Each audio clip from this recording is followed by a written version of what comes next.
Table set, the lights are burning low. Maps are worn and dice are warm, it's time to let it go. Heroes born for just one night, then lost to legend's flame. Every tale is different, but the risk is still the same.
Like closing eyes.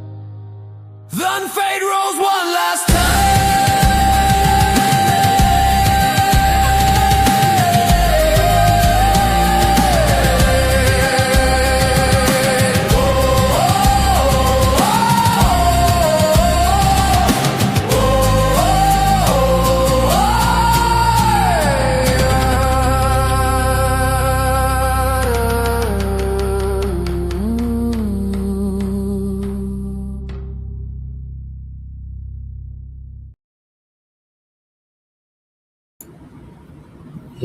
Where is everybody? There we go. There's three of you. There we go. You're all here, I think. All right. Anyway, role players, gamers, geeks, freaks, and everyone in between, welcome to Deacon's Table. This is a mini adventure, part of our mini adventure series. This is episode number 48. So we are moving right along, chugging towards 50. It's a big milestone to reach 50 episodes, so it's really exciting for us. So welcome. And this episode is the Silent Grove. The party, three homesteaders from the Eastreach Bend outpost have been gathered up to go and investigate some strange happenings in a grove that's actually outside the outpost region, just barely. It's south of the I just got blanked here. Complete Sunplain Hollow. It's south of there, and you guys have kind of been gathered up to go out and investigate and see what's going on, and that's where we're going to be kind of starting off. I'm just going to get rid of this thing off the screen, and we will switch over to here. even though we're not there. We're going to do this. And take that in. Okay. Anyway, so everybody can kind of see what we're looking at of Sunplain Hollow. And the southern edge of the Eastreach Plains feels strangely subdued. You've actually walked out this far once or twice, Valor. It feels strangely subdued even before the first story is told. Some of you have been to Sunplain Hollow before. That's where the burial ruins are down underneath, which really haven't been explored much, but they're there. Sunplain Hollow, any workers have been here, moving through different routines, trying to do a little bit of cleanup, scavenging, basically taking bits and pieces back to the outpost. At this point in time, there's pale clouds up in the sky. Grain that was around has been cut down. You do see a couple of fields off, a little bit off from the place that were burnt out. People that have been around, you've heard conversations about that treed woods area, the cypress woods to the south. They speak of the mire horns and other beasts refusing to graze anywhere near the outskirts of it. There are old plainstrider paths that the plainstriders have kind of pointed out that they won't even go near those. The plainstriders try to avoid the area now too. They just did something weird for them. A hunter actually have reported that no birds are no longer settle in any of the cypress branches in that area, at least not before dawn. Another worker that had been out in the fields had said that he saw something that looked like a person standing silently between the trees during heavy fog several mornings ago.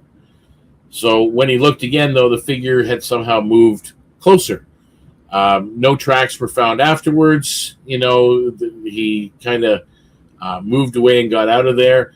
The people here, they're not panicked that have been around, like the workers you talked to, but there's a lot of talk. And again, if this was Kelpwood, there would be panic everywhere. It'd be chaos. People here seem to be a little bit more laid back, and you know what? We'll deal with it as it comes. But they're again, because this is, you've already found like a burial mound situation here. It's just people are a little bit suspicious of things like that. No one really wants to go and investigate that grove by themselves, especially, and hence, Rolvin had put out a request for some of the homesteaders that would like to go and take a look. And those homesteaders are you. So I'm going to go down the list here below me, and I'm going to let them introduce themselves and who they're playing, and then we're going to get into the game. So without any further ado, let's start down the bottom with Zahir. Zahir, who are you and who are you playing?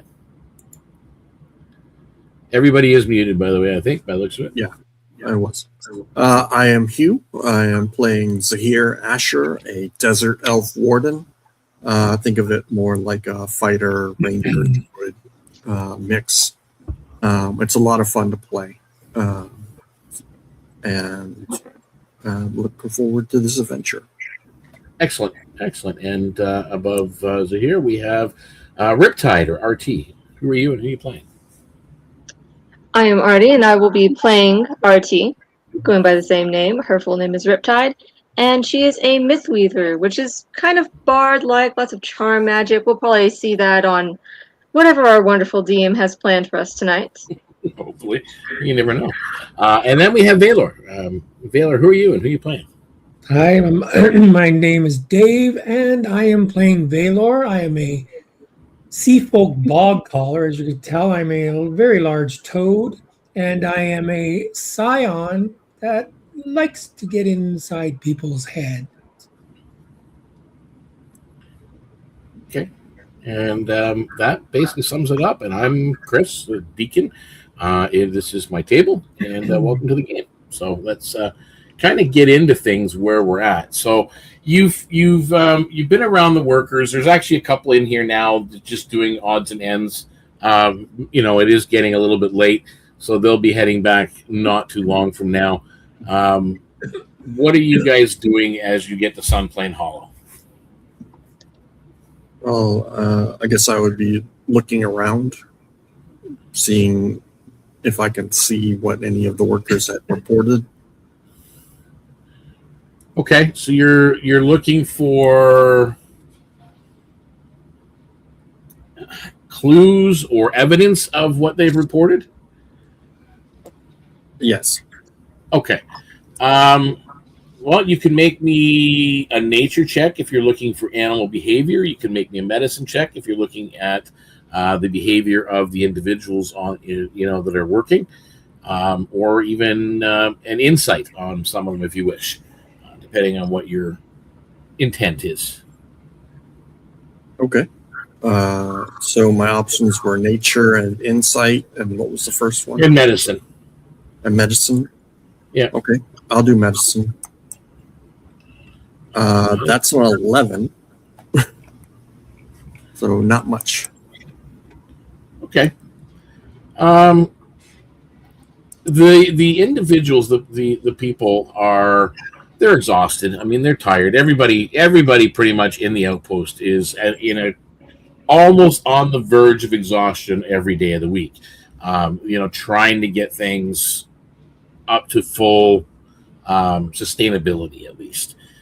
So they are exhausted. However, they don't seem really just seriously. They don't seem disturbed by what's going on, and it appear or affected magically or anything like that. Like they're not ill, they're not hallucinating.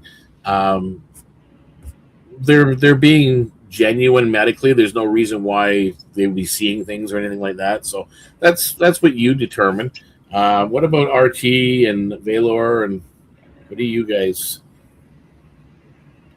Valor, please go ahead first. Okay, I was going to maybe get some insight on these people with regards to, are they complacent, or are they controlled, or are they in fear of something? Okay, roll me an insight check.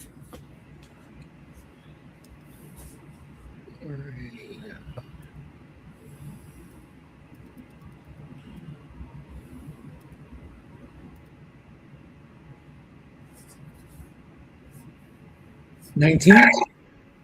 19. You learn that they're not under the effects of any spell. They're not really complacent, but they're workers. They're not adventurers. You learn that the sightings of things that the people have seen, they only see things inside the grove. Nothing has been seen outside the grove. There are, just inside the grove, there's these little stone markers that you learn about as you're talking to people. And animals don't go past that line. They go up to them, and that's it. You do hear from one of the workers that there is a Planestrider path that was shared with the outpost.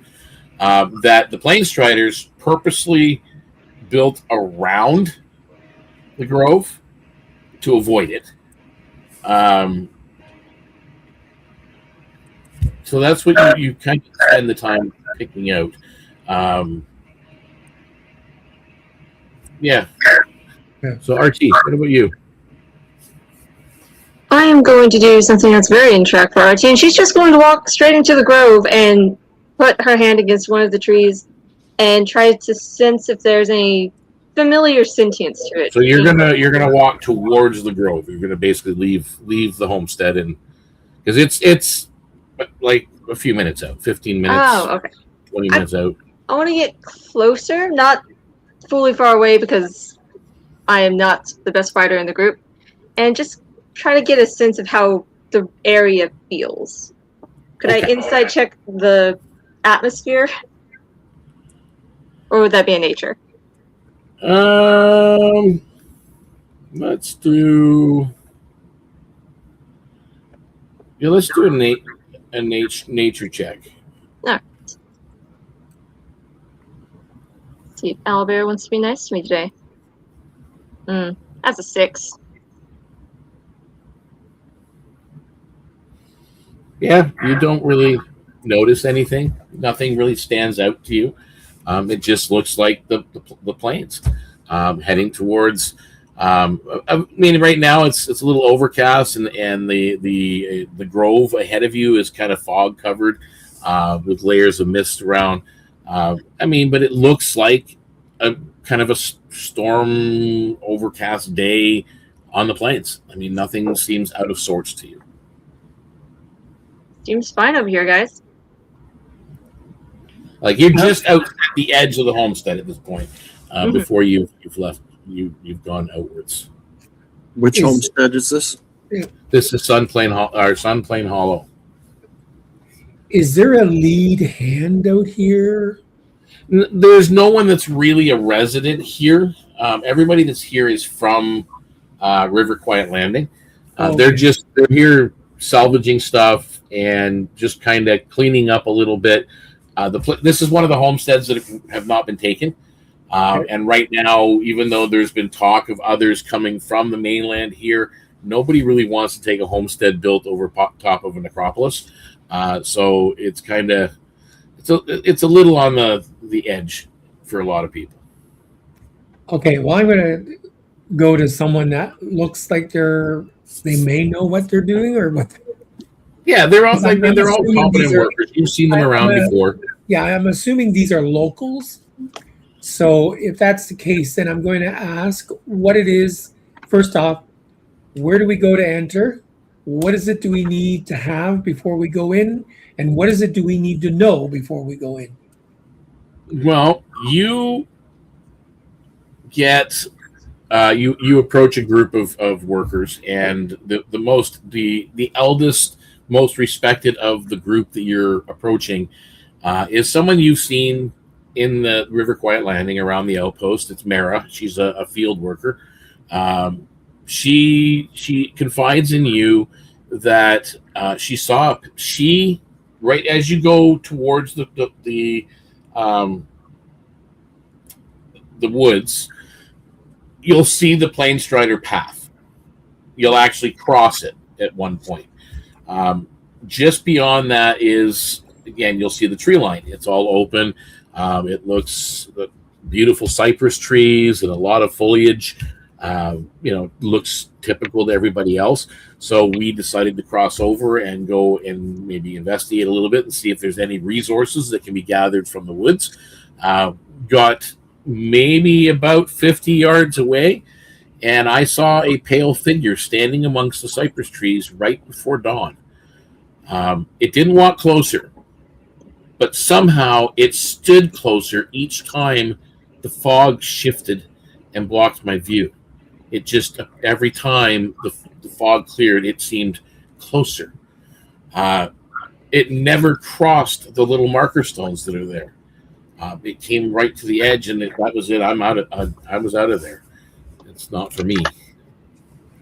So that's the person that is the most respected. Is anybody else? RT, you're still standing on the edge of the homestead boundary. Zahir, are you guys doing anything else, or are you joining RT at the boundary? I would like to talk to. There's a guy that looks like he's handling a group of mules, pack mules. He's there. There is a elvish figure that's a little bit sitting off to the side.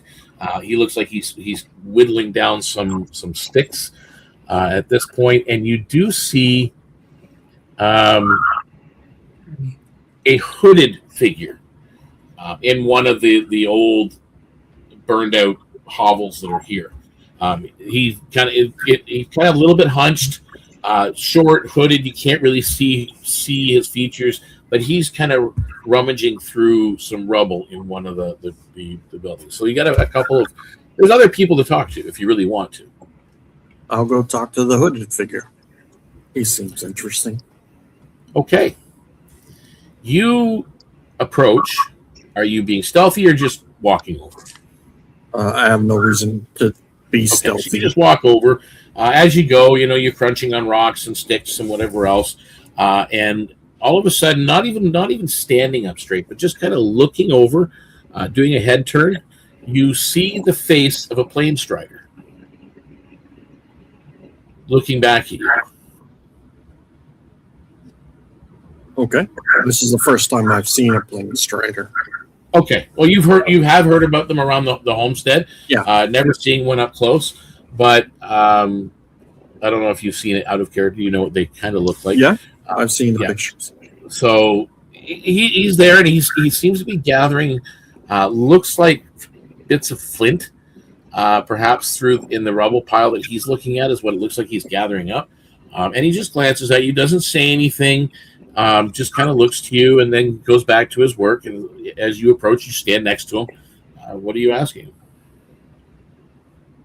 Hello, friend. I saw you over here, and you're not part of the work crew. What can you tell me about what you're doing and what goes on around here? He's kind of listening to you, and he's kind of thinking. You can tell he's trying to figure out how to communicate. He all of a sudden, out loud, you hear like this language come out of his mouth that you really don't quite understand. And one of the other workers, the guy that was doing the whittling, comes over, and he says, I'll translate for you. And as he does, he basically says, his name is Harl. I'm Elder Harl Psalm, is what he introduces himself. I am a retired root keeper. He remembers stories of old plane strider travelers. And he always said that the grove, they never said the grove was cursed or anything like that, but it was never meant to be crossed casually. I entered and just kind of crossed through. You go around it. The old warning phrase was walk around the sleepers, not over them. That's the information you get from him. Okay. RT? Well, the plane strider has already been spoken to, so I will go and talk with the person who was whittling. That's the hunter that came over to translate with the plane strider. Oh, okay. There is the other guy that's working with the mules. Sure, we'll talk to the mule person. Her name is Dessa Karen. You have seen her around, but she normally doesn't work actively with the mules because they're usually not brought out all the time. They're used on certain occasions. You learn from her that she's been handling, trying to bring in some of the animals from around the grove that have been frightened and bring them closer to the hollow, Sunplain Hollow, so that maybe perhaps they're very skittish. They're very frightened whenever they're near the grove. So she's been really struggling to get them here and calm and under control. A little bit annoyed. Seems very tired. And she admits that the animals panic most strongly after sunset or during any heavy fogs. What time of day is it right now? It's late in the afternoon, like evening. It'll be dark probably within an hour or so. Perfect. As all spooky things should be. Yeah, of course. Well, if they panic most after sunset, it might be, you know what you're doing. You're probably trying to get them out of here. Oh, they're ready. It looks like they're getting ready to pack up these pack animals, the mules, and head back to River Quiet. It's reaching the end of the day for them, and they've come out here. They've done the work they can. Their saddlebags are loaded up with stuff. The packs are loaded up with stuff, and they're going to head back. So they'll leave you guys to it. You guys already know, or some of you already know, that the necropolis entrance is just over a little bit away from the main buildings. And again, off in the distance, you see the grove, the cypress grove. Nothing else has been coming from the crypt, right? Nope, nothing's come up. It's been relatively. The actual homestead here has been relatively calm and quiet, deathly quiet, so to speak. Noted. Well, in that case, Valor, Zahir, do you think we're about ready to head in? If we go in too late, we're going to be going completely in the dark. I'm ready when y'all are. Yep, let's head out. Okay. All right, into the creepy woods.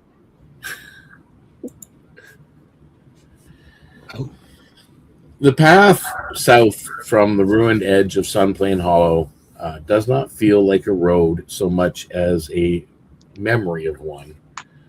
Mud and dirt. Behind you, the abandoned settlement now sinks into a gray light. Collapsed roofs, broken walls, dead hearths, and the small open mausoleum, a little bit off in the distance, tucked between rocky outcroppings.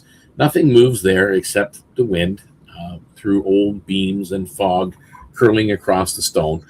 Ahead, the plains stretch wide and empty. The further south you go and travel, the quieter the land becomes. The wind weakens first. Tall grass still bends beneath the movement of cold air, yet the usual sound of insects and distant birds slowly fade. Even your own footsteps seem muted against the damp earth. No recent tracks cross this stretch of open ground, so there's been no they've been working around here, but there's no evidence of them. Animal trails, though, you do see as you approach, and they come and go throughout the grasslands, only to curve sharply away the closer you get to the grove at the end. You start to see low stone markers in the distance, rising from the fog beneath and behind drifting mist. Far ahead, the dark cypress trunks stand together like a wall at the edge of the plains. What are you doing as you're going? There are, as I said, there's sinkholes, there's... Okay. So here we'll... By the way. Say again? Who's got anybody have animals with them? No. No. No, okay. Just making sure. Valor is an animal.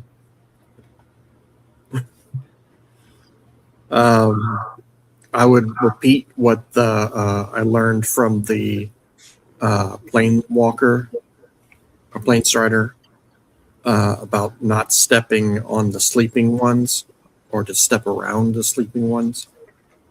Okay, so as you guys are walking and having this conversation, you see the path that Planestrider. It doesn't really look like a path. It just kind of looks like an offset in the land. But you've come to understand more of how things are hidden around the outpost. So you can definitely now see the path, and you're about to cross it. You can make me, as you're talking about this, make me a history check. Zikr. A history check. Ah, yes. A mighty +0 to that. Worth a try. Yep.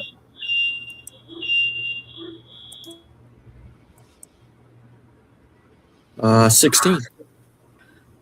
Okay.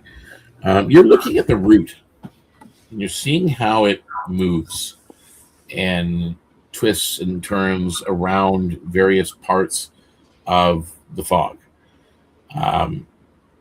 You are kind of taking the lead and going forward as you are doing this and looking at it and explaining to everybody about the path and not to walk over the sleeping ones and all that. You are avoiding most of the unstable ground where you see the sinkholes have been opening up. You definitely identify that old route bending around the grove. And at this point, you actually will gain advantage, by the way, on the first hazard that may come up as you move towards the area. So you are continuing on, just like that.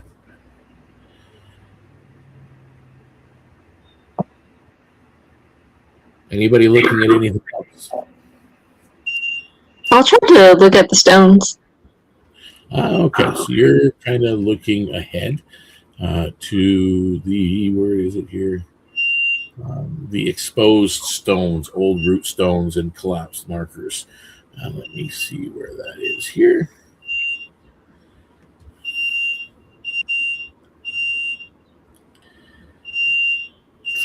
You can make me an investigation check. I'm so good at that.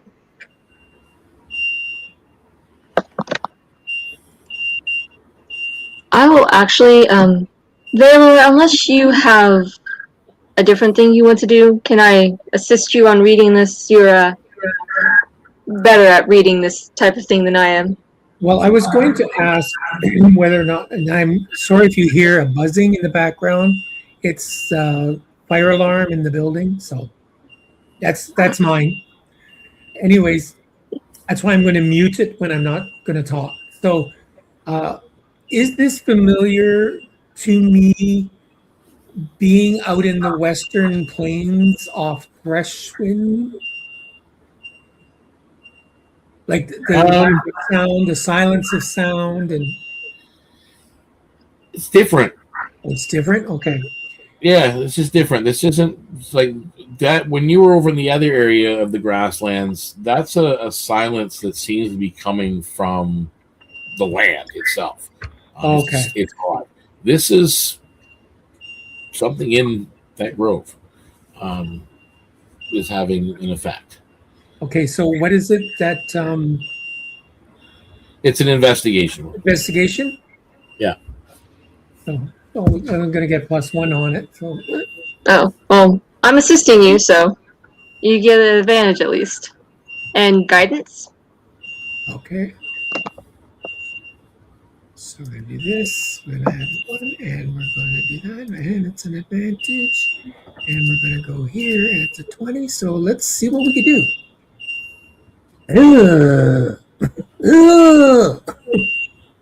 What's the D4? Oh, plus a D4? Yeah, guidance. Oh, sorry. Oh, you're good. Oh, I got to do it again. Sorry. You just need to roll a D4. Oh, just roll a D4? Okay, go back. Hang on. Yeah. Get rid of You already got your base number. You just need the D4. 3 added to it. So 11. yeah, I couldn't remember what was there. Sorry. The only thing you really notice that you do see some animal tracks approach the grove, same way you guys are, but they don't cross that boundary line. They turn away.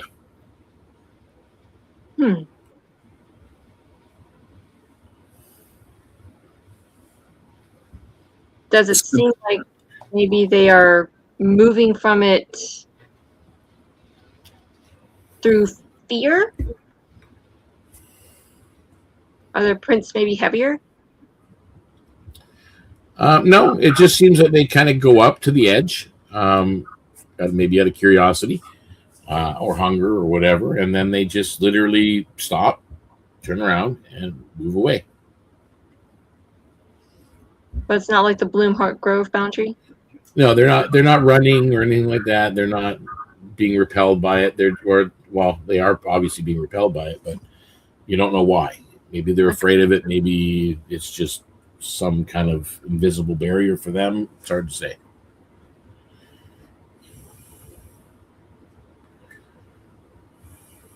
This could be an above-ground extension of the necropolis we previously explored when we came here. Yeah, you don't know how big the necropolis is down below Sunplain. It could extend all the way here. It could. I'm going to ask RT and Zahir whether or not they're familiar with this necropolis that the villagers or the Workers? workers were mentioning, or Yeah. like, is there an entrance nearby, or? It's collapsed, but it's in that general direction. It was not a fun time. It's back at the homestead. Oh, it's back at Yes. the homestead.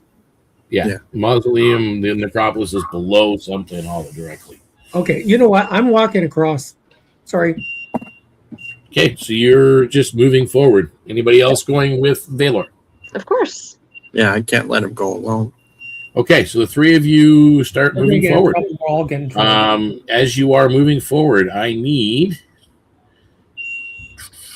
Stealth? perception checks. Okay.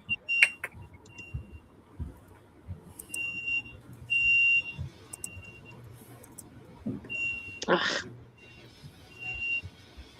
28 for Zahir. Okay. 16 for myself. Okay. 14. Okay, so the 14 fails. So, but the 16, you guys notice some unstable ground. So you will get advantage on your dexterity saving throw. As for RT, you didn't notice it at all, so you just get a standard dex save. Okay.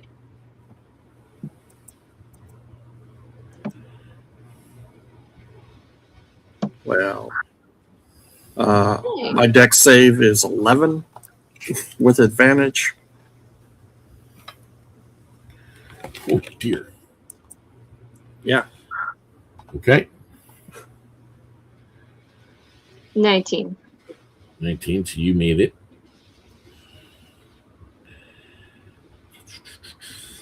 Wheeler?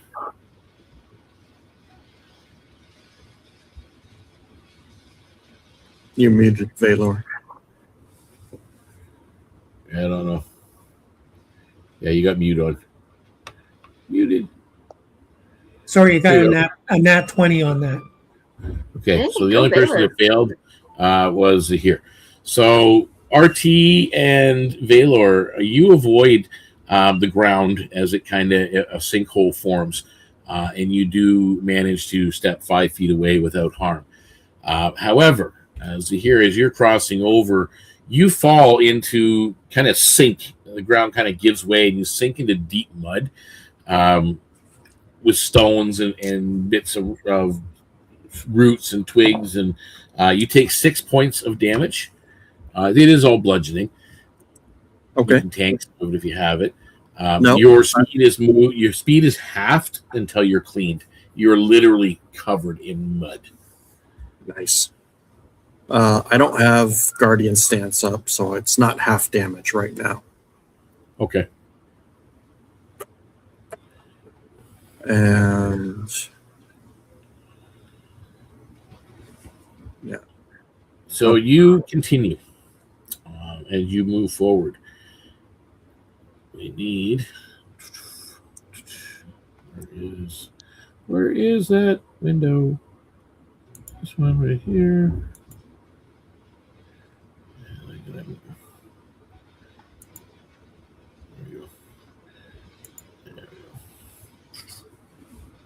Do I need to roll strength check to get out?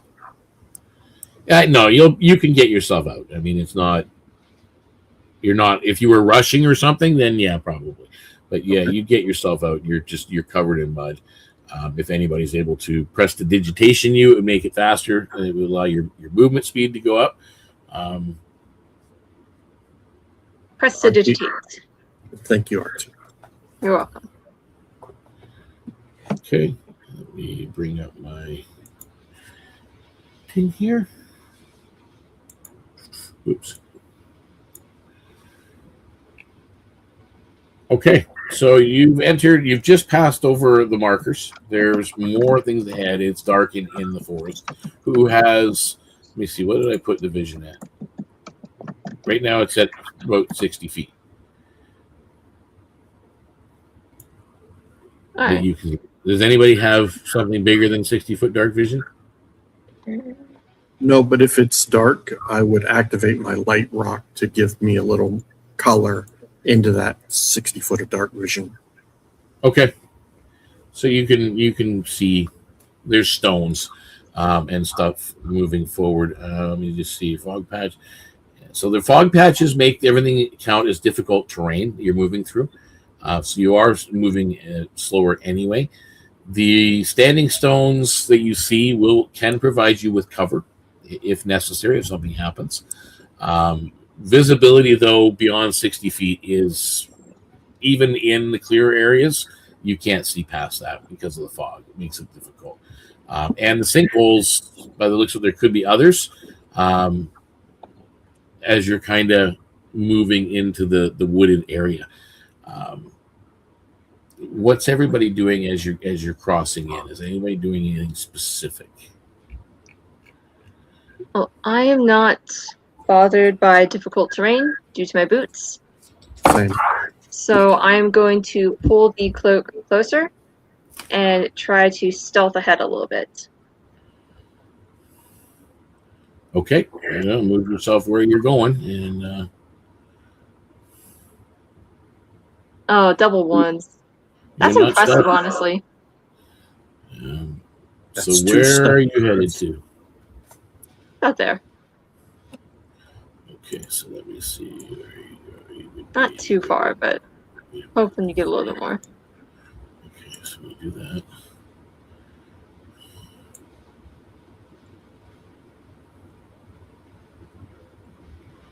Ooh.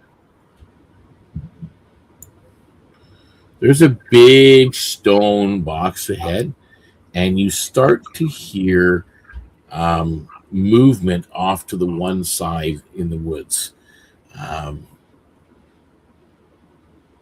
On which side? On your left.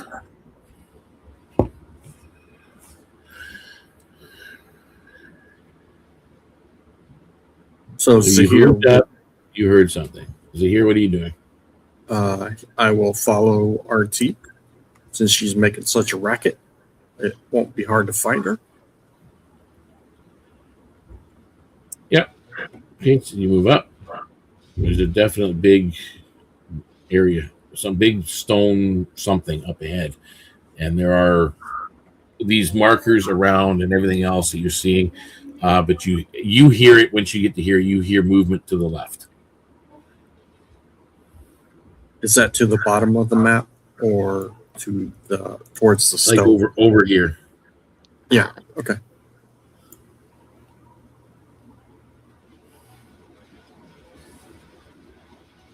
Valor, get up there. Okay, we're going to move up ahead. All right, we're going to go. Yes. Are these 5-foot squares? Yep. 4, 5, 6. All right. So do we get any assistance from the glow of these flames or anything? Oops. One thing.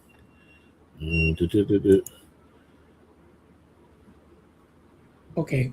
They shut the alarm off. Okay.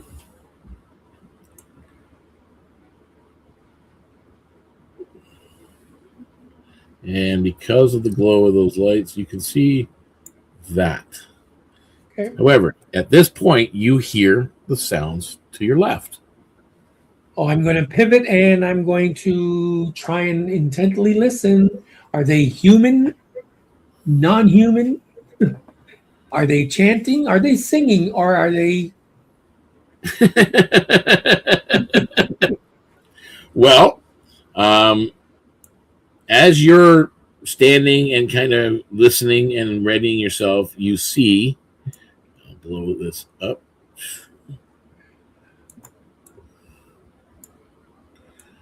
One, two, three. Oh, they're laughing. Yeah, almost all of a sudden, as you're listening, it does kind of sound like laughter. These are hyenas. They are plains carrion hyenas that you see coming out. So you are the first person that reacted to take action on that. So what are you doing as you see them? Me, I'm going to call back, or I'm going to sort of loud enough that Zahir would hear it. Zira, have you dealt with any of these on your travels? Not. I would not know what they are. I've dealt with wild dogs before. This is what they remind me of. Okay. So we have some company, folks. Okay, so might as well on the top of the round. Zahir, initiative. You already rolled it. It's 27. You're at the top. RT, you're on deck. Yep. 2, 3, 4, 5. So I will attack it with my hammer. Oh, I will enter Guardian Stance as a bonus action first. Yep. And hit it with a 15. Okay. Does that hit it? Yeah. Oh, sweet.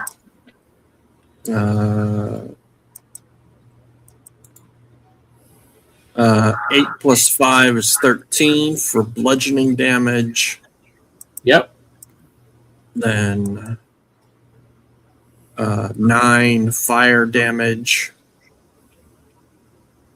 And I'm going to save my Thunderous Smites. Okay. That brings us to RT. You're up. All right, I'm going to take one step in front of Valor. And Valor, you're going to have a +1 and you are immune to fear if you're within 10 feet of me, which Zahir also gets that, but I don't think Zahir's ever been afraid of anything.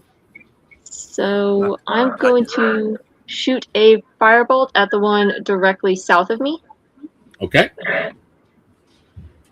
So this guy over here. There was the dragon. But that's a dragon. I'm just saying, I've been afraid. All right, that is going to be a 16 plus 8. Does that hit? Yep. All right. I need a D10. Okay, that's not bad. That is going to be 5 fire damage. Wait. That's actually supposed to be 2d10. My apologies. So a total of 11 fire damage.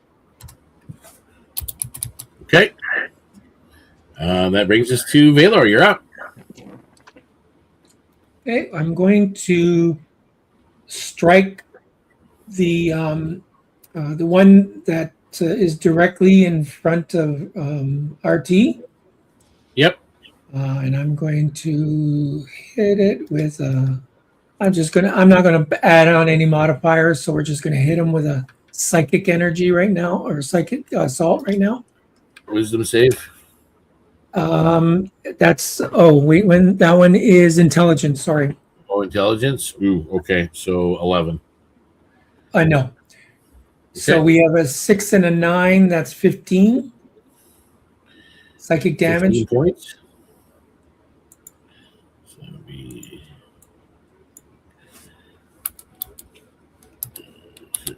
It's looking pretty hurt. Good. Okay, and that brings us to them. Movement wise.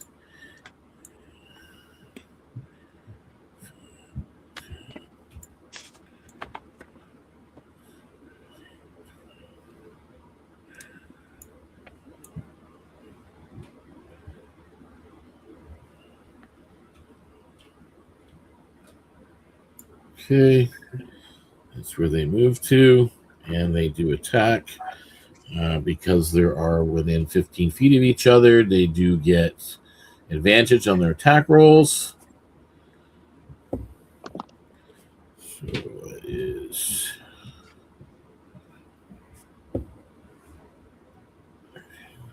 17 to hit, RT? Does not hit. Does not hit. Okay. That one missed. Oh, that one might hit. 23? Is it here? No, I'm Nope. 25 with RT's buff. Okay. So they missed you with the bite. Valor. They each take a D4 damage. Okay. That would be... One takes 4, one takes 3.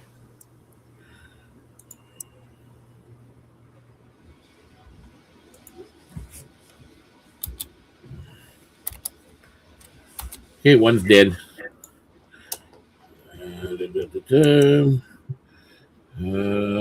that brings us to RT. You're up. Well, this one got in my space, so now I have to draw my sword for once. Oh, wait. And I'm Is going to try to hit it. that their action? That was me just... Oh, sorry. That was me attacking. It's not you yet. So it's Zahir. Zahir, Okay. you get to go first, then RT. Sorry. Okay. I got confused for a second. Brain fart. I will... 18 plus 9 is a hit. You killed him. Okay. He had 2 hit points. He had 2 hit points left. He was hurt. I'm going to move... Okay. to here. All right. That's my turn. Okay. Valor, I need you... Or actually, Valor and Zahir, make me perception check. Okay. What the heck? I'm not too far. 8 plus 10 is 18. Okay. So 18 for Zahir. What about 23. you? 23. So you both hear it.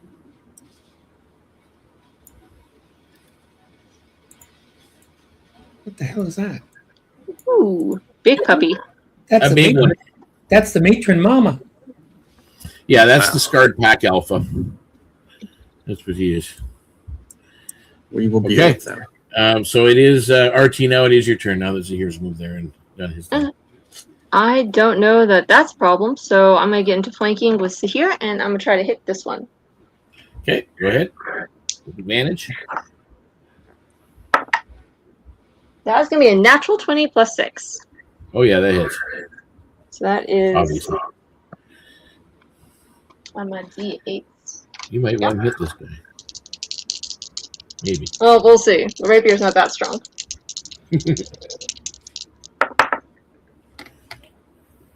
Yeah, that was kind of a wasted at 20. That is only going to be just 11 damage. 11 damage. Okay.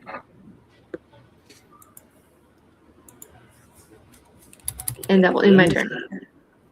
Okay, that brings us to Valor. You're up. Okay. So obviously I see Mama Mia over there. Yep, you guys noticed that Okay. Mama has come out.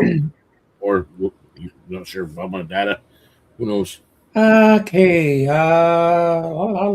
Do we take these ones out and then go after that one?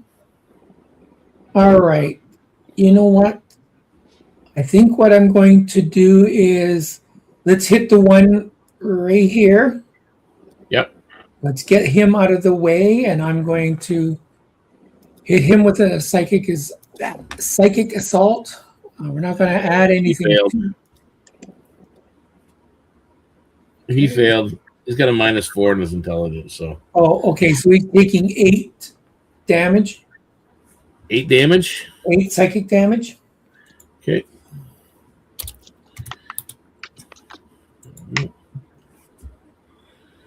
Okay, is that the end of your turn? I am going to sort of move out of the way here. What's that dot under me? Yeah, I drew a dot. Okay. I just thought, okay. I was sitting on a landmine. Okay, I was here, right? So 1, Yep. 2, 3, 4, 5. Let's go here to 6. Okay. So you Now are it's your there, turn. and that's the end of your turn. Yep. Okay. On their turn, this guy will try to bite you with advantage. And that is a 23 to hit. Ow. Me? Yep. Yeah. And that is 8 plus. That's 10 points of piercing damage. He bites you. RT, you look squishy, so he's going to try to. The other guy's going to try and bite you with advantage, and that is a 15 plus 4, 19 to hit. 19 does hit. 19 hits you, and that is a beat. Max damage, 12 points. Ow. Piercing. Bad dog. He bites you. Now, this other, the big puppy. The big puppy.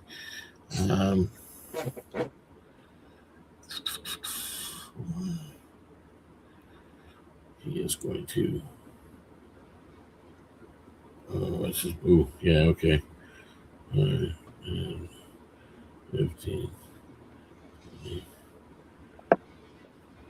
25. No, go back here. 5, 10, 15. And he falls in the hole. Yeah, he'll go like, you know what I mean. He'll skirt right around you guys, right to there. To that point, he, as a bonus action, lets out a cry, allowing this one to move.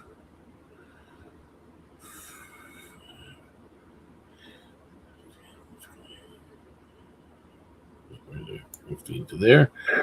And then he will try to attack Zahir.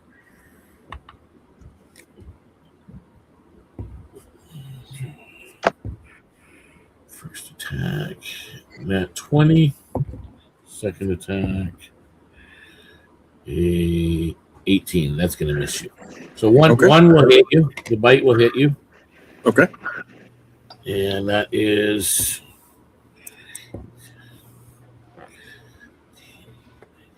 21 points of piercing. So half for Guardian stance at 10, okay. And then 3 armor reduction brings it to 7. Yep. Perfect. And now that brings us top of the round. Your turn. Zahir, could you not have hit that thing when you walked by you? I think it was. Didn't leave your space. Well, it did leave mine. It left mine. He was in between the two. Oh, you mean the little guy? Yeah. No, it was the pack cry. That's the ability of the pack alpha. Pack cry allows one allied hyena to move up to half their movement speed without provoking a pack attack of opportunity. Oh, okay. Oh, that's a good move. Yeah. Let me finish doing some math. Oh, okay. There we go. And I guess I'll hit the pack alpha. Okay. Even though it should probably attack the little ones. 14 plus 9 is 23. Oh, you hit. Okay. Yeah. And so then it's going to be a D8 plus 5 bludgeoning. So 13 bludgeoning. And 7 fire. 20. And I'll do a thunderous smite at second level for 15 thunder damage. For 35 in total. And it needs to make a DC 16 strength saving throw or be knocked back 10 feet and prone. And plus strength, 21. Okay. So it's fine. Okay. That's you. Then RT, you're up. All right. Let's.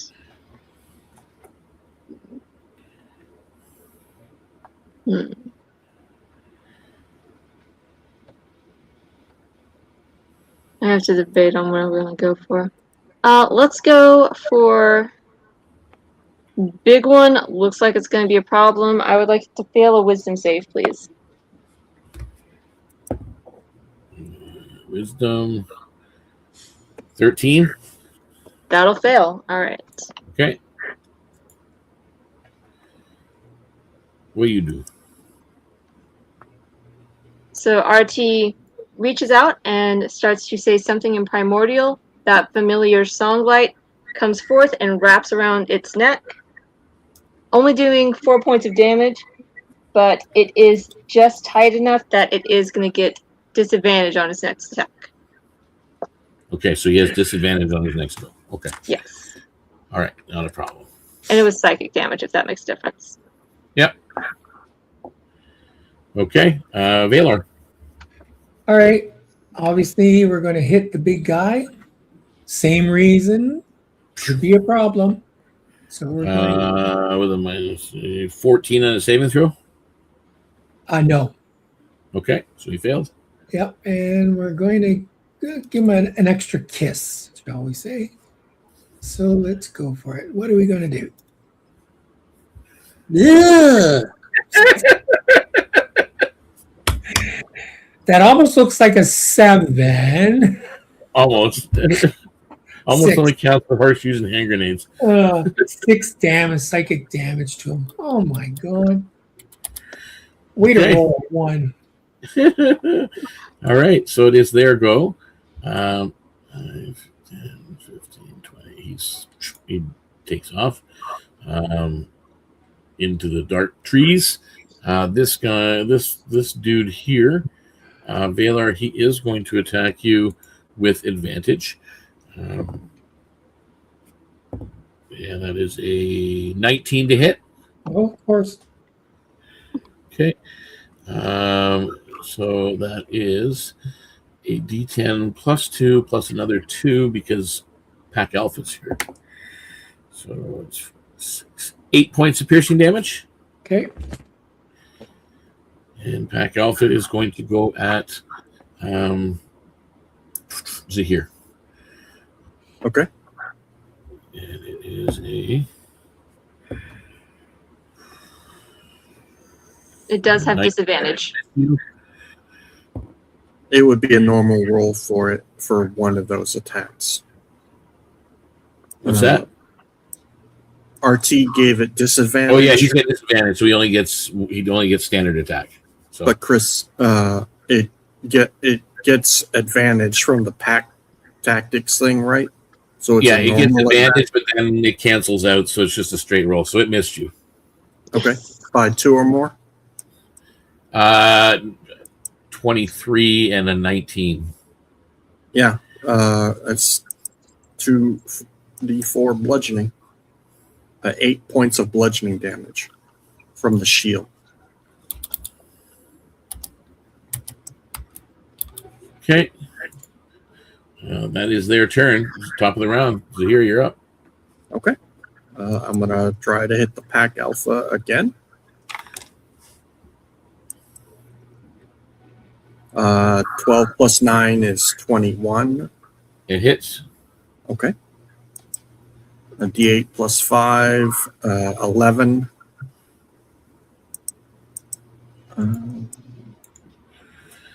12 points of... That was 11 bludgeoning and 12 fire. Okay, so 33.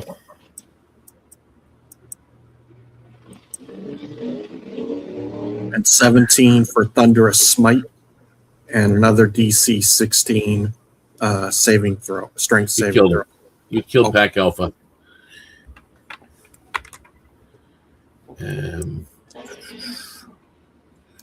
Okay, that was Zahir. RT, you're up. All right. Let's try a little firebolt again. Yeah, bolt his ass. I'll Ah, try to. it was very much a try and fail too. I don't think a 8 is going to hit. Nope, it doesn't. Valor, you're up. Okay, we're going to hit him again. We'll give him a little kiss too. Let's see what we do.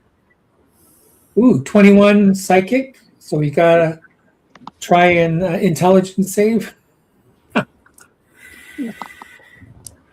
Nope. See who's laughing now. Come on. Okay. And it brings us to them. They're going to take an attack of opportunity as they try to run off. Okay. So it's here. So both Valor and Oh. Zahir can make an attack of opportunity. 17 plus 9 hits. Hits.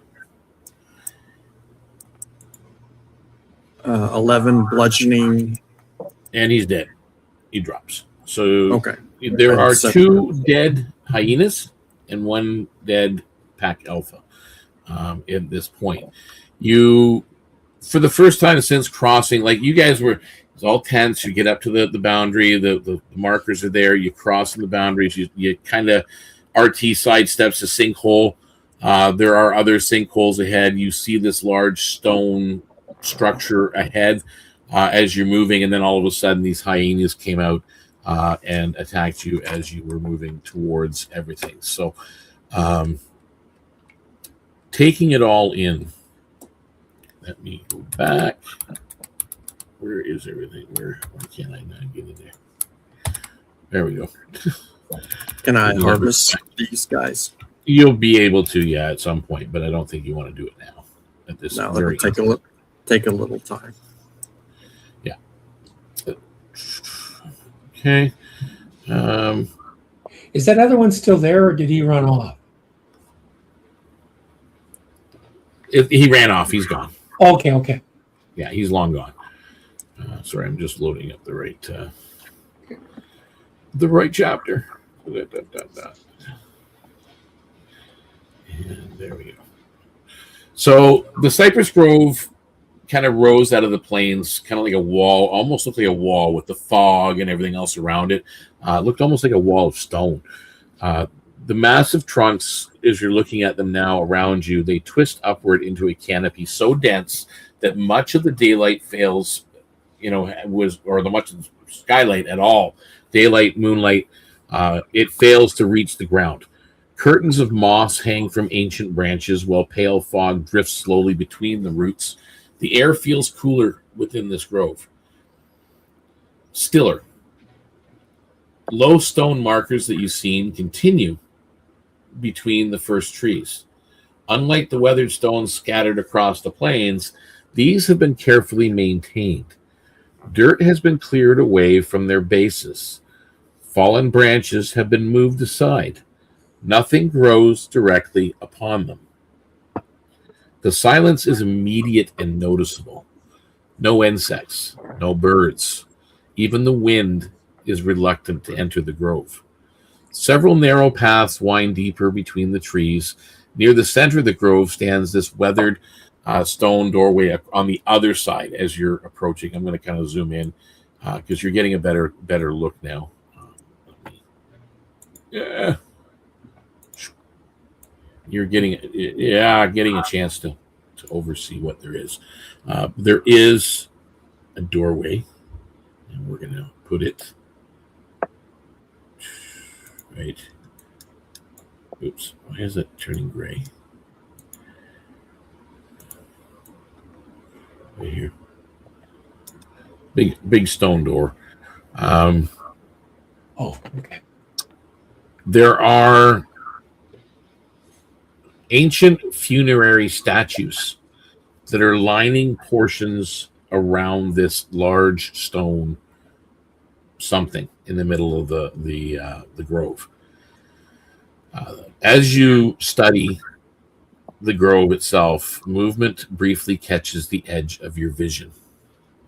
A pale-robed figure stands amongst the trees, watching you silently. It does not move. It does not speak. It just waits. So what are you doing?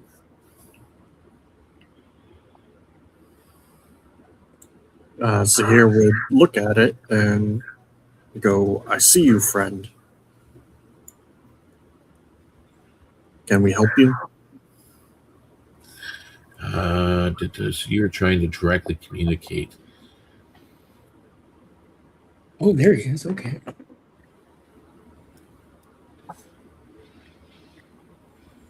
Make me a persuasion. Okay. Let me get back up to my skills. Persuasion is not my best. Doesn't have anything to do with bargaining. No, No. you're not bargaining. So no +2. Just the base +2.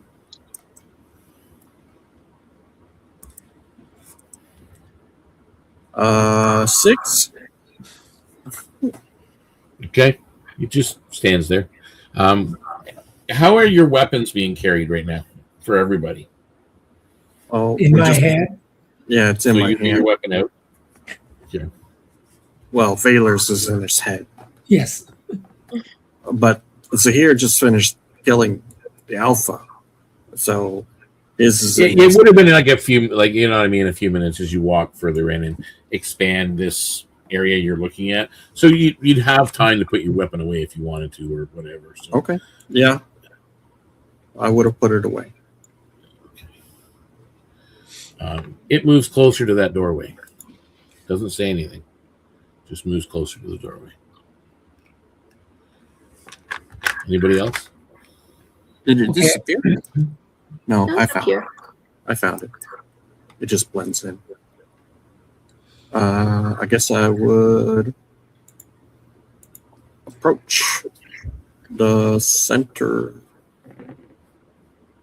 No, I'm going to head towards the door. Does it seem to do anything as the here gets closer? Yeah, it is reacting to him getting closer, for sure. In a aggressive manner or Neutral at the moment. okay, RT is gonna You move can up. make an insight check. I'll let you Okay. make an insight check on the dude.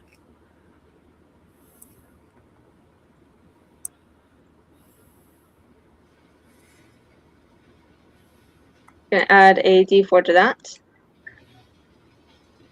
15? Okay. He shows no signs of aggression, but he appears to be waiting for something. And as here's just moving, it's moving. RT is gonna move up, not fast, but with purpose, and call out to it and try to ask. Are there two now? Or okay, there's one. Yeah. Going to ask, can you tell us more of this place? I would like to attempt a persuasion. Okay, well, just so you know what you're talking to, in case you guys haven't zoomed up yet. Yeah, it's spooky. He's a necromancer. That's what you're talking to at the moment. And I might even have them too small, but I'm kind of... That is a 22. I'm just double Actually, checking. 20.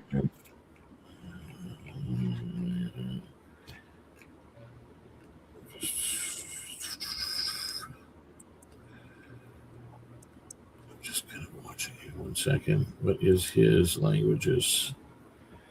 I will cast tongues if it seems that it does not understand me. Doesn't seem to communicate, make a sound. And as you kind of get closer, its movements do not seem alive necessarily. Zahir, I don't think that's a person. Or if it was previously. Baylor, what are you doing while they're kind of moving closer? Well, while they're doing all of that, I was slapping salve on myself. Oh.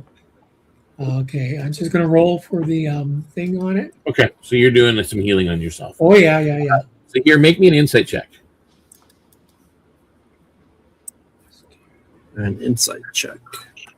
For me, does it help that I have like the grave rings, the silver grave rings on, and the funerary token hanging from my neck? Oh yeah, you have the funerary token. Yes, you can roll with advantage.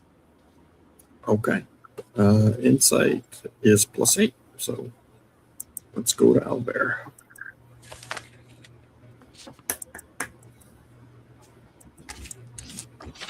15 plus 8 is 23. Okay. It's a construct. You're 100% certain. This is a construct underneath those robes and the mask. And it does not appear to have vocal capabilities. I will mention to the others, hey, it's a construct. It's not undead. It's just like one of those guardians that we found in the dwarven temples. Interesting.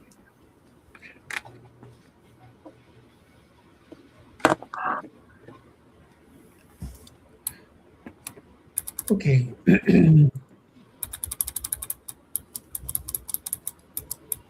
Taylor?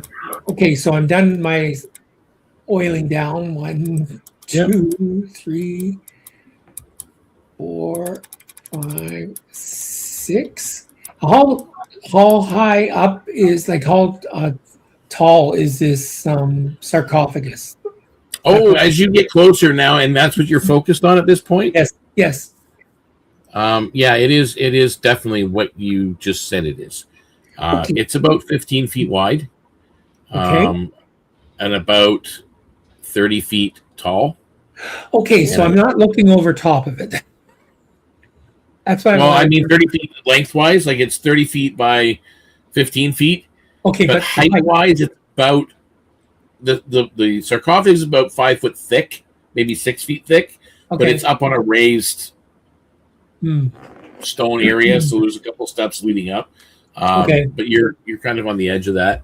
So it is definitely a sarcophagus, and there is a humanoid figure etched in the stone. You see it from here as you get close. Oh, guess who's gonna come alive? Oh, God help me. They did say not to walk on the sleepers or wake the sleepers. I'm not walking on a sleeper. I'm just looking to see markings around the outside of the sarcophagus. Is there any indication of who this is?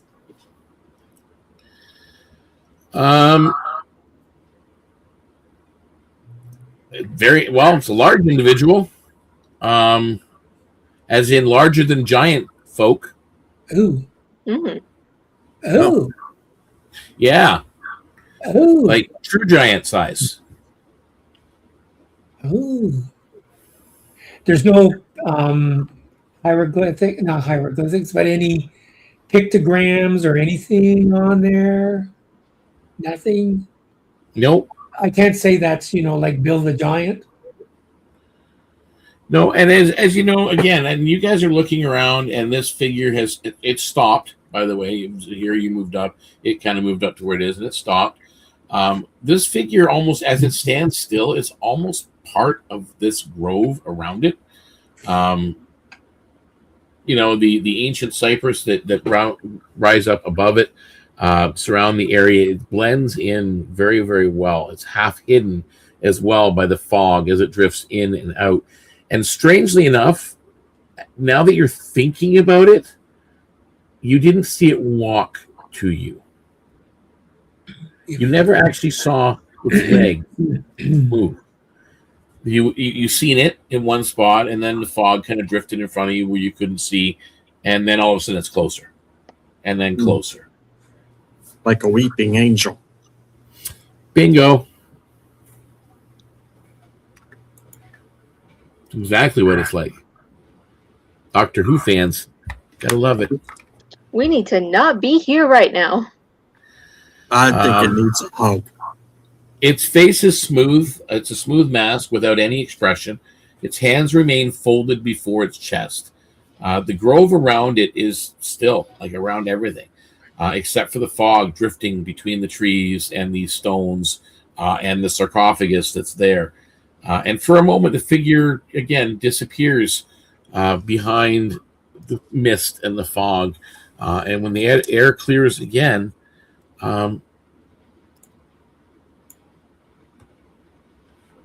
it's in front of you. Cool.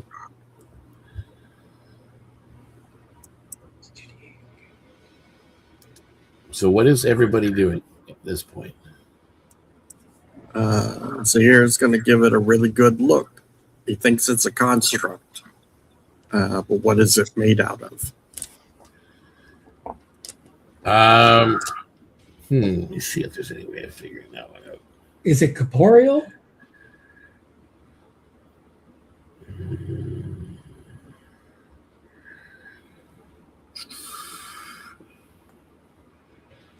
Yeah, that would be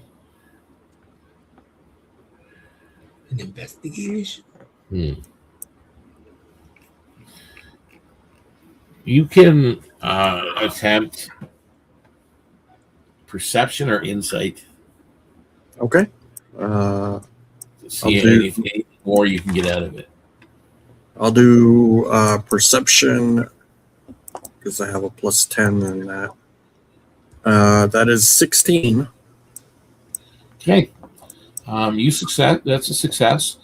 You really can't make out what it's made out of because it's covered like from head to toe.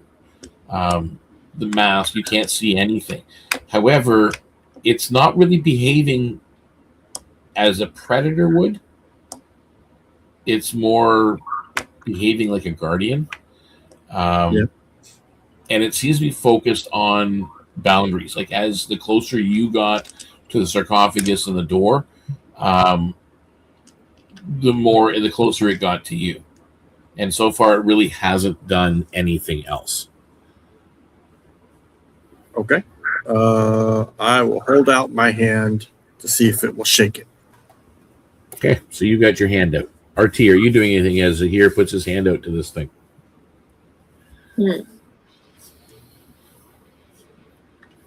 Archie just wants to walk over to the door. 10, 15, 20, 30, movement 35. Okay. And once I move over there, I kind of want to do a perception check in the region. Yep. Natural 20 plus 5. This is a sealed mausoleum door. Okay, so whatever's over there is going to be... And he If didn't there's- make any move to stop you from reaching the door. He noticed you. He did look in your direction. Like he turned his face, the mask in your direction and noted you, but didn't make any move. Seems that he's not really guarding the proximity of the door. I think he's guarding the coffin over there, Valor. Be careful.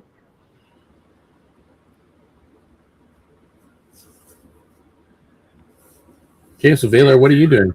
Okay, well, since there's Here's got nothing his hand out to this guy. Okay. RT went towards the door, and you're really up close to this sarcophagus. Okay, because I still, pardon me, I still haven't seen anything, or it's not giving me indication here what there is. I'm looking to see if there's been any offerings of recent. You know, like somebody came and put a commemoration rose down or something. Fresh fruit, incense, nothing. I'm trying to determine whether this place was visited recently by somebody other than the ghost maker.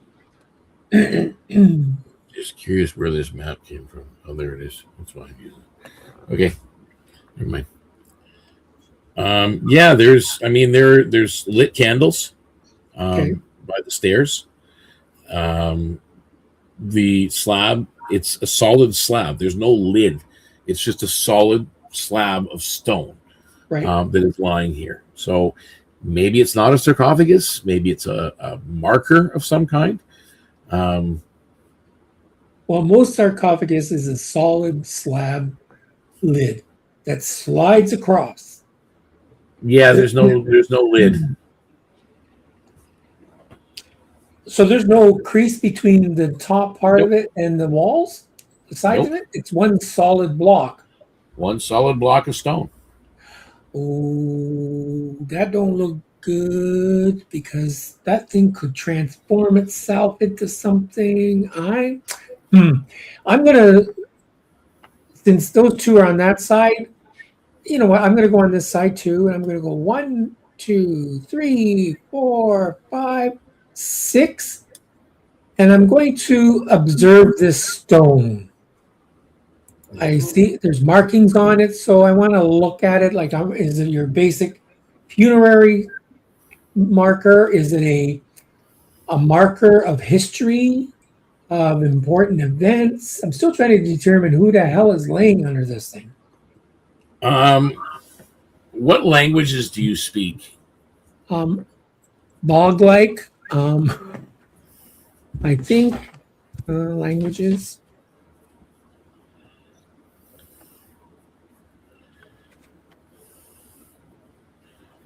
All right, where are we? Where are we? Languages. It doesn't say. Yeah, it would appear that Baylor doesn't have languages. Okay. I think Yeah, it's common in your normal language. Okay. Common and Toad. Okay. You really can't make out anything that's on it. Yep. It definitely this is not. These aren't standard common gravestone markings that you've ever seen. Mm-hmm. Very ornate markings on them. They're all that you see important of some kind. Okay. So Zahir, you got your hand out to this figure. Yes. Persuasion or religion. Or religion. Well, religion is +0 and persuasion is +2. I will go with persuasion. Any bonus for the grave rings or funerary token? You can take an advantage. Yes. Sweet. This is why you pick up those little random things. 13 + 2 is 15. Okay. The attendant in front of you remains still. He lowers his head, almost like bowing his head, while you've got your hand outstretched. The fog around you parts slightly along the side of this stone block, going past this particular clearing and leading. You almost see a path in the fog that goes this way. And he's just kind of bowed his head and stepped to the side, one step closer to RT, but doesn't do anything. Okay. I will bow my head to him, and I'll just move to the left a bit. Okay, so you guys see Zahir walking, you literally see the fog parting, and Zahir is walking down the parted path. So what is RT and Valor doing? Zahir, what are you doing? The guardian pointed me to go this way, and the fog parted for me. We're going to the stone door. That was the plan, but if the Guardian showed you another way, maybe we should go that direction?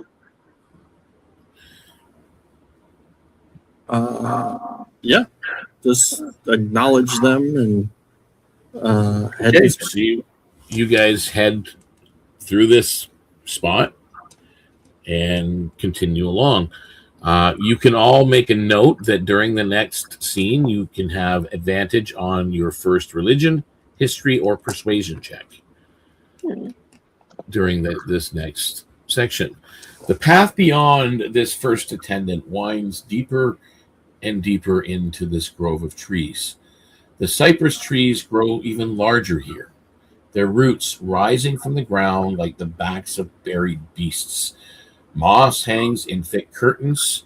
Fog gathers low between more stones and moves slowly across the ground as if disturbed by breath from somewhere below. The maintained path that you kind of see is also a path in the actual dirt.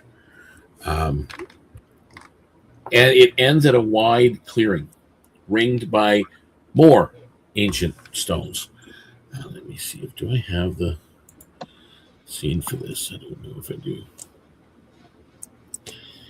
And as it does, it looks very similar to the area you just left, but more ornate. And all of a sudden, your vision starts to blur.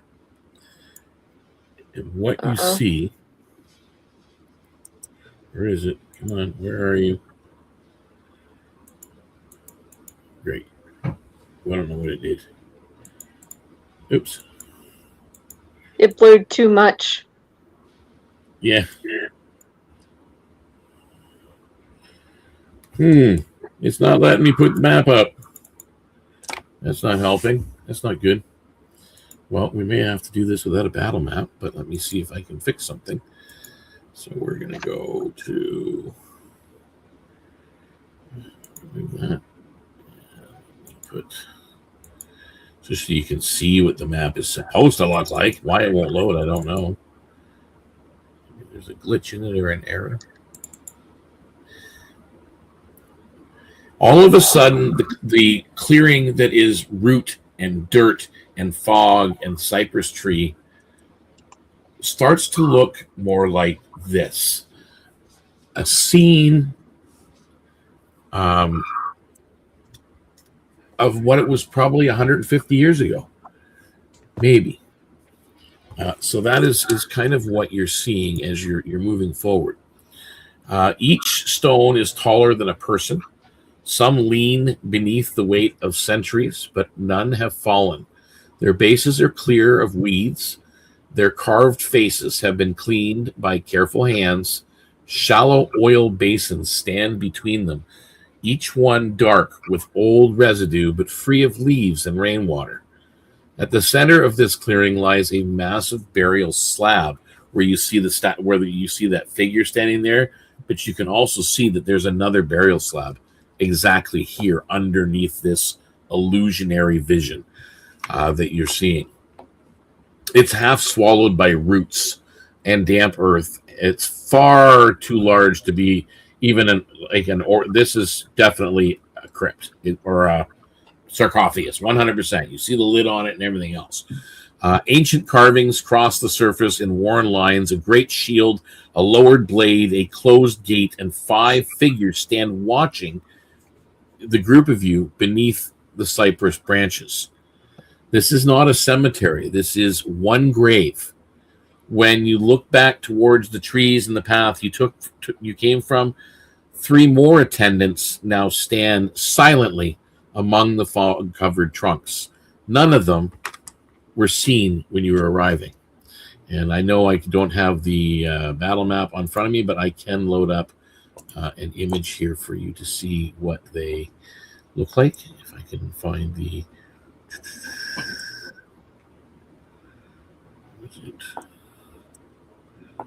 That one? Sort of like that.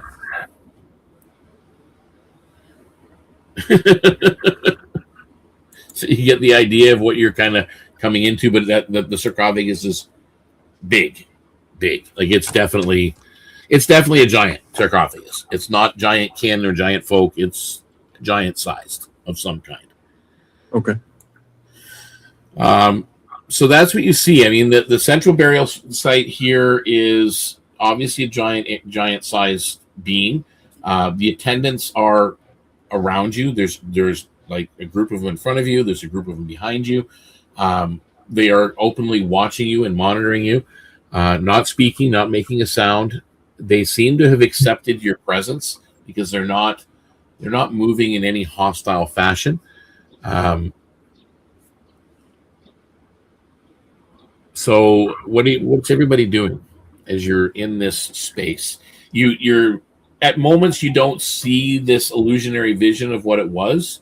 You just see this clearing and the grove. But then all of a sudden you'll see a glimpse again of what it was or what it perhaps was. So what are you guys looking at? Okay, I had to leave. This is when they opened the door, or when they... No, they didn't go to the door. They went down a path because the door was just a sealed burial. Okay. Correct. these things were leading him down to this direction. This is a like a single site. Okay. So you can attempt to understand the burial site. I don't know if or how to be respectful towards it. You're not sure of what you should do at this point, but who is going to find out? Well, I'm going to suggest that nobody touch anything. If we're here, we obviously know this is the land of the dead, so we need to show it some degree of respect. They're not, obviously, we were not being attacked by this thing.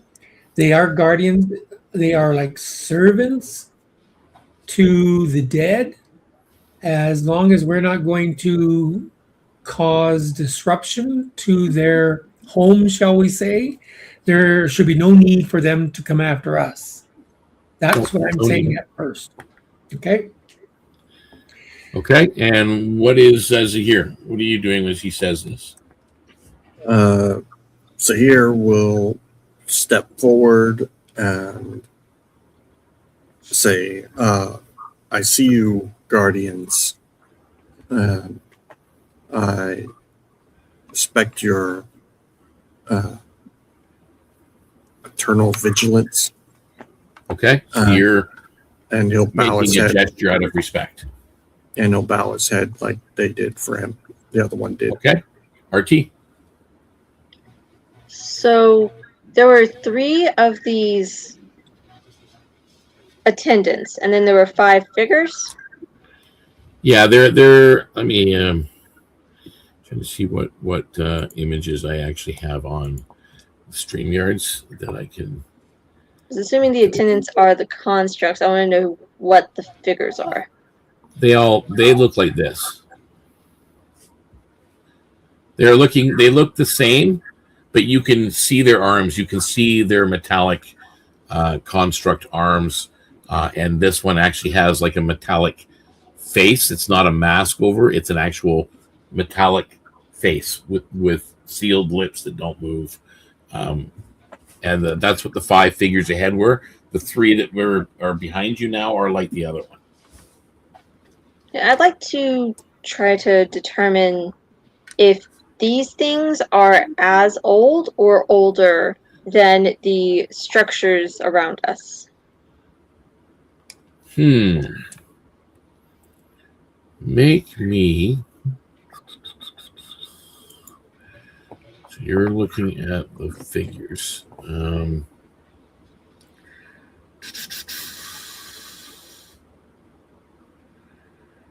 Just make me an investigation check or a medicine check, even if you want to, depending on what's better.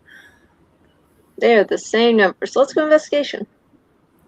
I can assist with medicine. You just might want to make your own roll, because that's not going anywhere. That was a whole 6. Okay. So yeah, no clue. You're they're old, obviously, but you're not sure how old.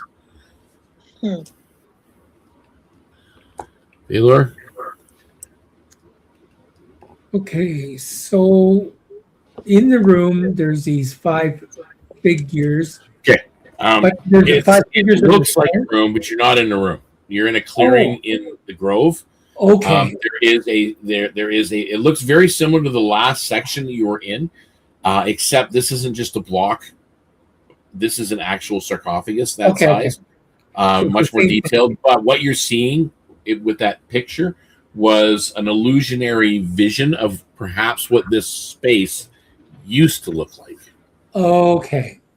It's like a very ghostly, illusionary image that you're seeing come in and out. Okay. And this thing that's staring at us right now, that's one of the figures. Yes. A little bit older, possibly a little bit more of a rank than the first guy that we saw. Those discs that I see. Oh, where'd she go? So this is what it kind of looks like. Yeah. This, right? That's a massive sarcophagus. Okay, so the disc that was on that entity's chest I want to see in comparison, does it look like the discs that are on those stones? This one here? Yep. Yes, it does. Looks very, very similar. So whoever made those stones made these things. Yep. Okay. Now that gives you a clue. Those stones are old, like as in older than the stuff you guys have been digging up underneath the outpost. Okay. This is older than 150 years. Okay. This could be centuries old. Fascinating. I'm going to make my way towards the sarcophagus area, just like I did before. Okay. As you guys, if you're doing any moving around, and as you are moving around Avalor, the fog is still there, and it's drifting in and out, and you lose visibility of some of them at different points. Every single time the fog passes, it's moved. One of them is moved somewhere. So you see it there, a fog goes by, and then all of a sudden it's over there.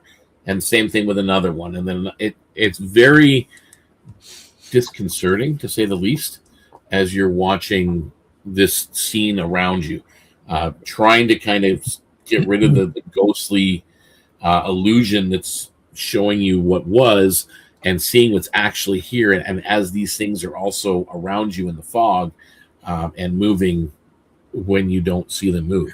Okay, I want to see whether or not there is a connection between the fog and these things. Because is the fog actually real? Or is the fog also a concept? Make a nature check. Okay. Okay, I'm going to have to do it this way because Owlbear is down. Yeah, I don't know what happened there. That was weird.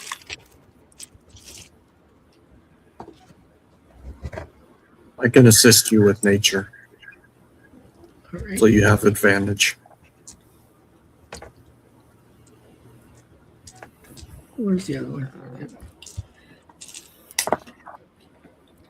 Okay, we have 16 and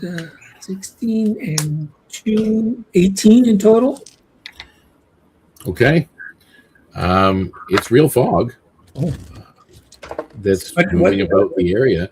But at the same time, as you're getting a closer look at them and the fog, they don't have feet. Are they part of the fog? They're rooted to the trees and the roots. Oh, okay. The metallic arms and chest piece that you see come out of a torso of wood and bark. Ooh. But yet, every time the fog passes, they move.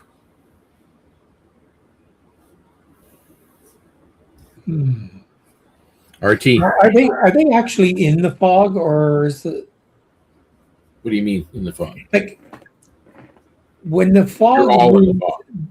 Okay, I just wondered if they were avoiding the fog, or. Nope. Okay. Nope, not at all. All right. So, with information, if Valor shares it, Yeah. the tree entities, are they similar to the root entities that we saw below ground during the deep dive under Bloomheart? Oh, that one.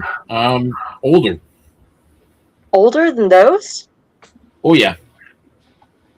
Oh, this is even more fascinating. Okay. And you're not sure what's more eerie. You know what I mean? You're in a cypress wood after dark, with your light glowing up the area. The fog is intense. These silent watchers that move when you're not looking, and they have no feet, like the weeping angel from Doctor Who. But they are rooted to the earth. And then there's this giant sarcophagus in the middle of the clearing, where in the image, the illusionary image that you see, there was a large, giant, like figure on a throne or on a chair. I'm still trying to figure out if they're rooted, how are they moving? Magic and spookiness. And is this like druid magic? It's actually done to detect magic. Yeah. was going to cast Detect Magic, so. Go ahead, because is this? Okay, go I ahead. don't know if this is druid in nature. RT is going to sing a very low note and cast Detect Magic as a blue glow kind of infiltrates the fog. The blue globe spreads out from you and around to the maximum radius. You see it work around the fog and through the fog, and you actually, like, you're watching the blue glow and you see the 5 of them look at the glow as it goes and washes over them and washes over the ground. Everything you're looking at has magic coming from it. Not schooled magic, primordial magic. Interesting. RT is going to begin speaking in Primordial. Its head turns rather quickly. What are you saying to it? Protectors of this ancient space, would you please enlighten us with information about where we are?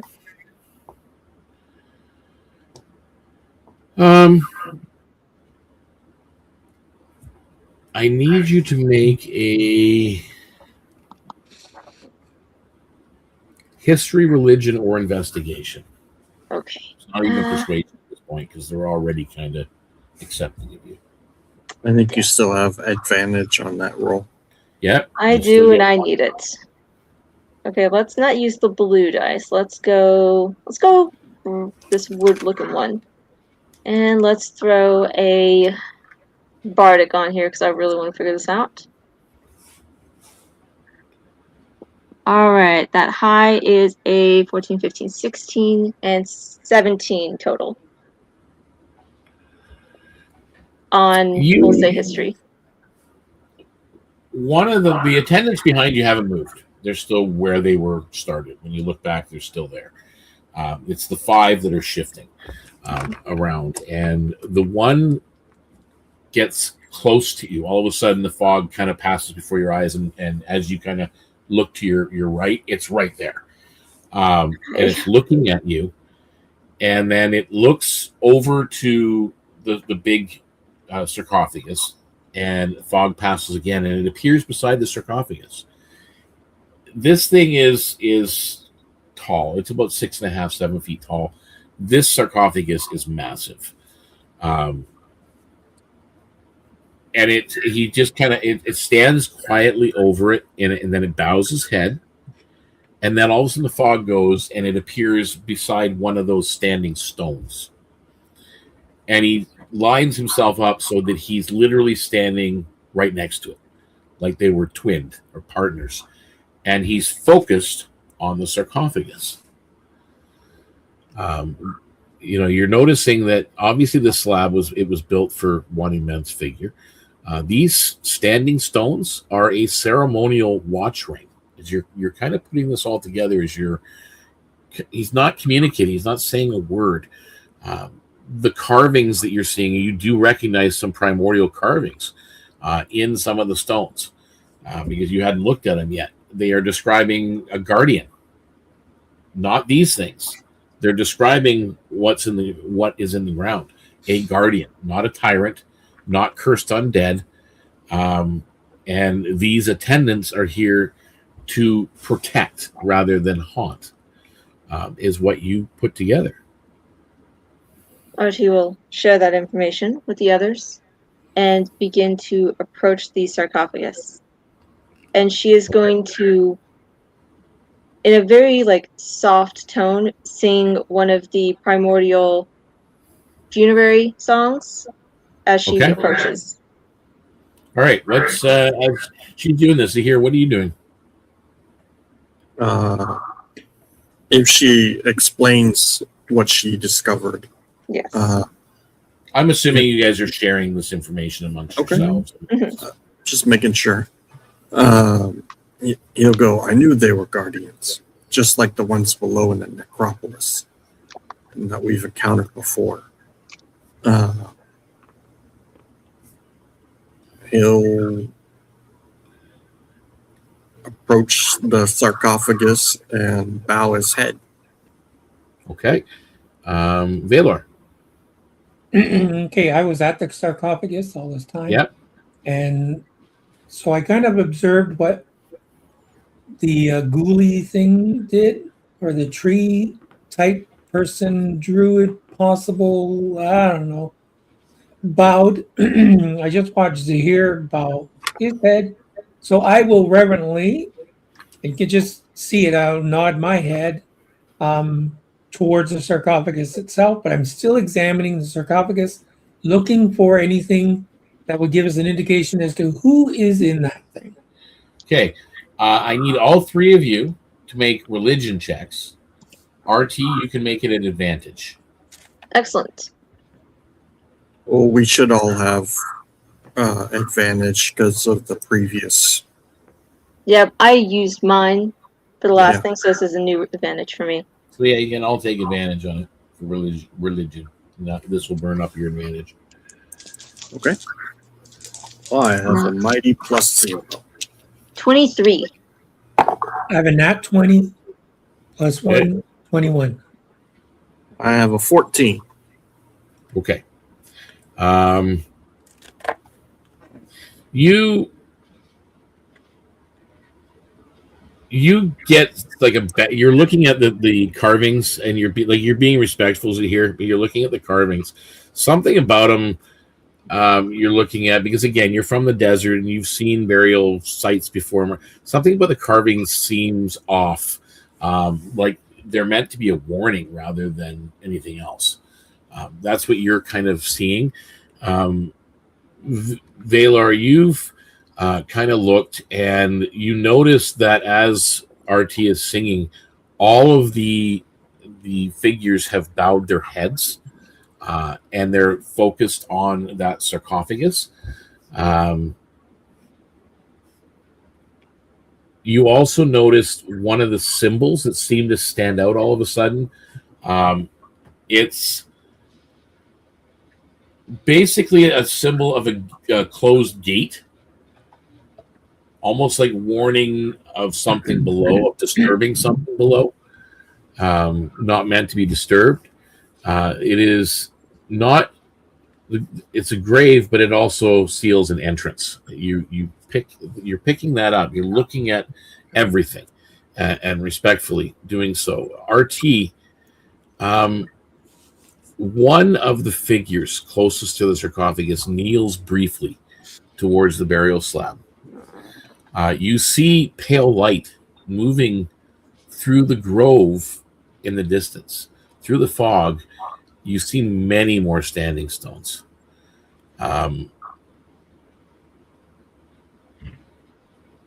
It's what you're all witnessing at this point. So they're all stopped. They're looking. They're watching. The one is kind of being more reverent than the other, kneeling in his gesture. RT, you have gotten the boon of Warden's Regard. Ooh. You did get this now for your entire party. So once during the next part of this adventure, one character may gain advantage on persuasion, religion, or history when interacting with anything to do with the Southern Warden, or interpreting the lower tombs, or stabilizing funerary wards, or anything like that. So you do gain advantage for that in part 2, but only one character gets it during the session itself. I need everybody to make me investigation rolls. All right. So it was may get advantage on one religion, history, or yeah, it's or, not and. So your advantage is gone. So it's just straight investigation rolls from everybody. 23. Okay, that's one success. 17. That's 2 successes. Sorry, I'm looking up my investigation. I think it's a 0. Yeah, it is a 0. So let me roll.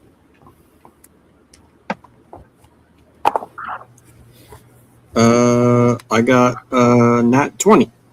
Okay. There you go. So you all have made the pass as you're going. You discover that this burial slab is not really what's meant to be opened. There is others, as I said, there's other stones and other markers around the area. You do find a root-covered side stone that kind of looks like you can see a crack underneath it. So, and as you investigate and move it, there is a lower stairwell going down into the ground. You haven't opened it. It looks pretty heavy, but it definitely goes down beneath this particular grove. And there looks to be stairs down there as well. And these attendants aren't doing anything to stop you as you're around this spot. They're just they are watching as you do so. So what's everybody doing at this point? Archie is going to do one full bow in front of this sarcophagus. Yep. And whisper in primordial, "Thank you, guardians." And wait for, she assumes Zahir is going to lead the way down the stairs, so she is waiting for someone else to go front. Yes. Zahir will give one last bow to the sarcophagus and the guardians and turn and head towards the stairs. He will lead the way down. Okay. Valor, are you doing anything specific before they... I'll follow suit, do what they did. So far, it's been okay. We don't need trouble with these guys, so we're going to make our way down. You get to the slabs here. It's an athletics check to move it, to get to the stairs. Okay. I will cast Enhance Ability Strength. I will give you a guidance as well. Oh, sweet. Where's my D4? I found it. Okay. 16 plus 11. Okay, you definitely move it off. And as you do, you notice, or the other two of you notice, because you're moving the stone. Valor and RT, you notice that these watchers stand straight upright as he opens this. They just stand straight upright. And all of you, make a wisdom saving throw. Oh, okay. Sure. Is this a fear effect? Or just a wisdom save? It is a fear effect. Okay. Hold on. Anyone who's near me, which I believe everyone is. Let me double check an ability I have.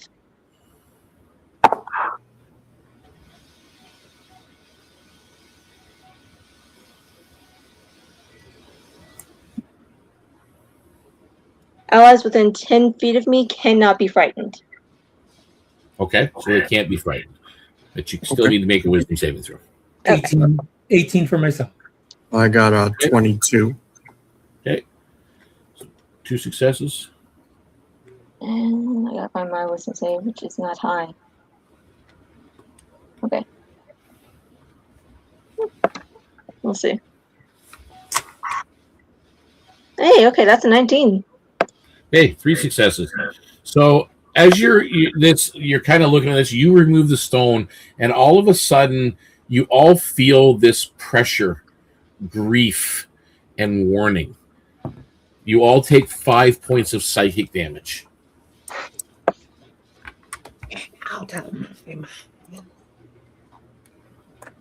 And that's it.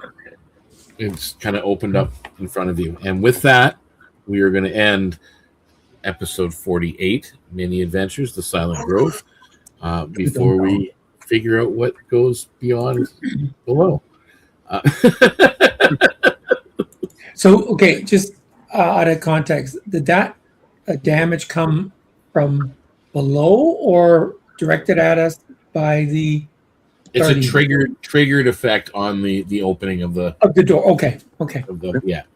I was going to think, oh, they're not as friendly as I thought. Yeah. Oh, as I said, you did notice that those watchers all of a sudden stood straight upright as he was moving the stone, and as it did, that's when everything washed over you. So you don't know whether they triggered it, but maybe it just seems like whatever it was because he opened the stone. So, but that'll be for next episode. We're going to come back next Saturday. It hopefully will be the same people, or perhaps more recruits will show up to help you out. I thought you said it was the 27th. Next Saturday. Is it next Saturday or the Saturday? Oh no, it's the Saturday after. Yes, it is the 27th. Yeah. Okay. So, yeah. I know I'm not next Saturday is I've got the last thing with the kids at the library. So that's going to be for them to kind of get through. So yeah. But yeah, hopefully everybody had some fun. Little bit of combat. You kind of missed out on a few things that were there, but that's okay.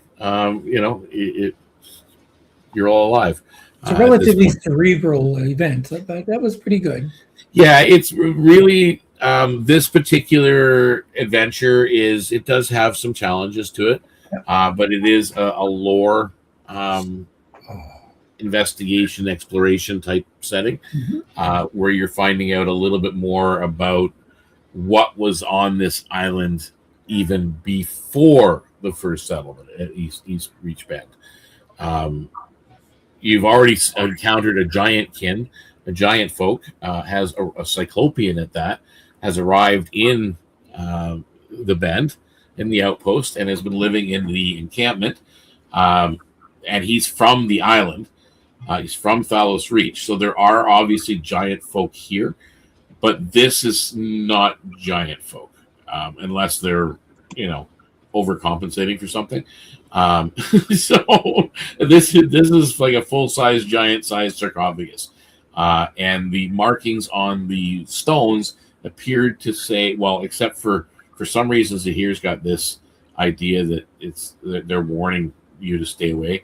Everything's dangerous. But RT, you've kind of looked at it, and it's you have determined through primordial readings and markings that this individual was a protector, a guardian, not a tyrant or anything like that you can tell. At least not to giant folk or other primordials. He was not a bad dude, from what you can tell. So awesome. As a primordial, I approve of this. I can do a quick tally. There was some rewards through this. You didn't do that part of it. You didn't escalate to violence. So I thought you might have, but you didn't. I'll have to get you the experience through. So those carcasses, are they going to be there when we return? Or the other hyenas? Yeah, they're not going to go anywhere. They're carcasses. Okay. Didn't know if the cleanup crew would come through. Yeah, well, that's what I was going to say. Yeah, well, they won't come in here. Well, the hyena carcasses. They won't come in here either. Animals won't enter the grove. Well, what the hell are those hyenas doing in there? Oh, the hyenas. Oh, yeah, they're on the outside. They're just outside the grove. Yeah, okay, yeah. Just on the edge. Okay, yeah, never mind. Yeah. Do you mean for us to still be live? What's that? Do you mean for us to still be live? Yeah, well, we can end the stream anyway. So everybody for watching, thanks for tuning in. We had a blast, and we will be back in 2 weeks to do part 2 of this adventure to find out what is below the sarcophagus and below this burial site. And in the meantime, there'll be Thursday nights. We've got our Southern Expanse game coming up. That should be a little bit of fun. That is the second to last episode of Southern Expanse before we go on a break for season 1. And come join us on the Discord. We've all streamed. We had the banner going. It's there again. So there it is at the bottom. Do the subscribe, follow, little bell icon, all that fun stuff. And the lnk.bio/DeaconsTable shows you our socials. And the top one is our Discord link. Come join Discord. Roll up a character. Become part of the story. and that's part of the fun. So again, thanks for watching, guys. We love you. Everybody's welcome, and we will see you on the other side. And in the meantime, may all your rolls be critical, not just a 20, but also the 1, because a 1 is just as much fun. Bye for now. Bye. Ciao. Bye.